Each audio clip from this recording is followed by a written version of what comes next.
A virtual snake slides through the streets of Manhattan, a cousin of Frankenstein, made of Hollywood's muggers and slashers, henchmen, gangs, back alley prostitutes, blight, graffiti, and homeless, mutated in the reproductive process that leads from ticket sales back to production. It tastes the air for the cool assurance that, if you turn any of the island's 11,500 street corners, even in a daydream, you will land comfortably at the next block. It is a virtual memory that authenticates New York grit in every occupied territory of the American media empire. And like all virtual memories, it gives the impression of a working memory. The virtual backlot shares a name with its real-world twin, Cortlandt Alley.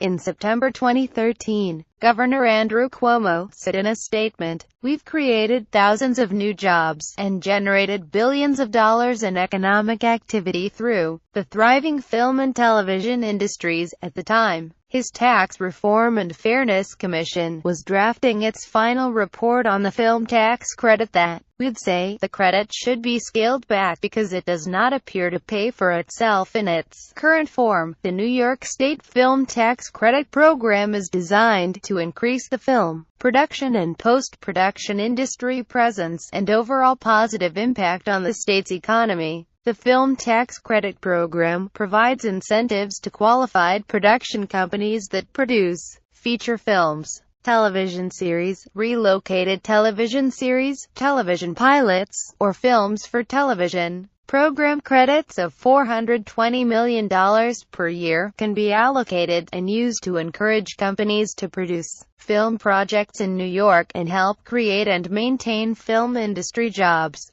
Production companies may be eligible to receive a fully refundable credit of 30% of qualified production costs and post-production costs incurred in New York State. Certain categories of productions are excluded from the program, including, but not limited to, documentaries, news or current affairs programs, interview or talk shows, instructional videos, sports shows or events, daytime soap operas, reality programs, commercials and music videos. The 23 officers of the NYPD Movie TV unit are assigned to an average of 10 film sets per day across the 5 boroughs. The New York State Film Production Tax Credit Program requires all applicants to shoot some portion of their principal photography at an approved soundstage. If that sounds suspicious, it is because studio executives helped design the tax credits. We wouldn't have known if they hadn't bragged about it to industry publications. Hold on, did you see that? If you turn the corner of the virtual Cortlandt Alley, your step will end in Times Square. They're connected by their virtuality. From the news capital of the world, live to homes around the globe, this is your news, fair and balanced. This open-air art project on Cortlandt Alley is causing a bit of controversy because it was paid for, in part, by tax dollars. Matthew Geller couldn't bring his vision to life without some help, collecting about $35,000 in grants, roughly $4,000 of it in public funding. The artist believes that government-subsidized art, including the fake fog, makes the world a better place. My notion was transform the alley from this gritty, scary place that people don't want to come to a place that's a respite. Matsuo Basho, the famous haiku master, wrote, "Clouds now and again give us all some respite from moon gazing." Matthew Geller gave respite in a place where the moon is usually hidden, where there is only enough respite to keep income at maximum gain.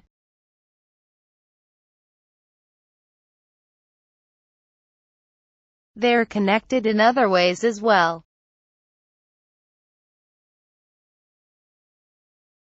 Cortlandt Alley is located in another popular tourist destination.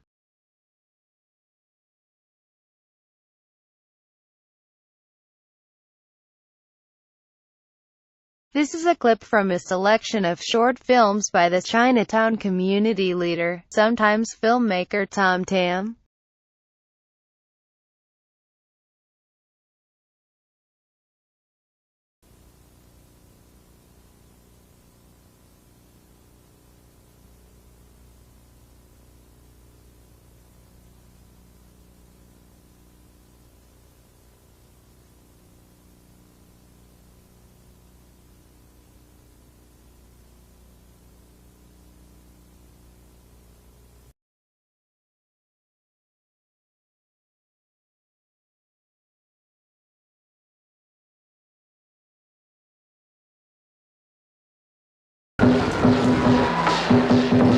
Chinatown, Chinese New Year's.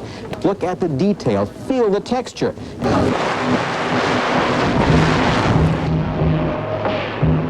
This isn't Chinatown. It's a movie set in North Carolina.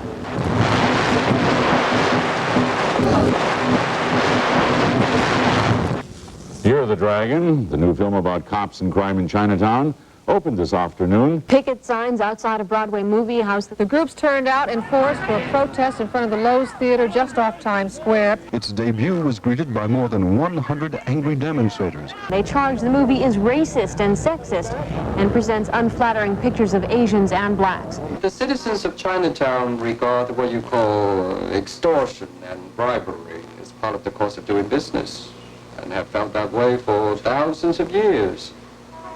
Why should you be so concerned? It's obscene, it's filthy, it insults everybody. I did not see a malicious intent or a racist intent on the part of filmmakers. Let's face it, this is a Hollywood production. What you see here today, the people on the picket line are the real Chinatown. This is the real Chinatown. To me, it's just a movie, you know what I'm saying? Okay, everybody entitled to their opinion. Despite the protest, ticket sales appear to be brisk.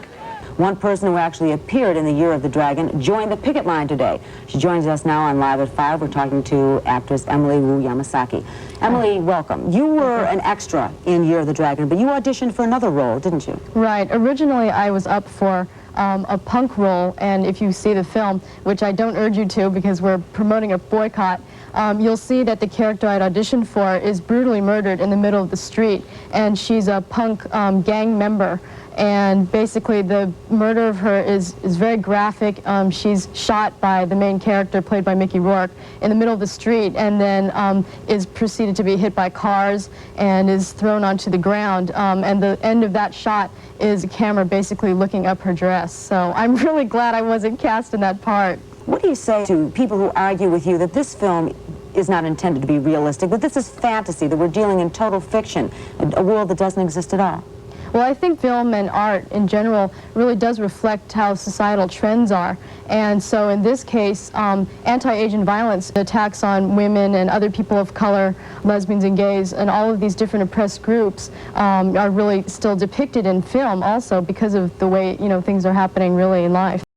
All the world's a stage and all the men and women merely players. Now the whole world is a sound stage and some are investors.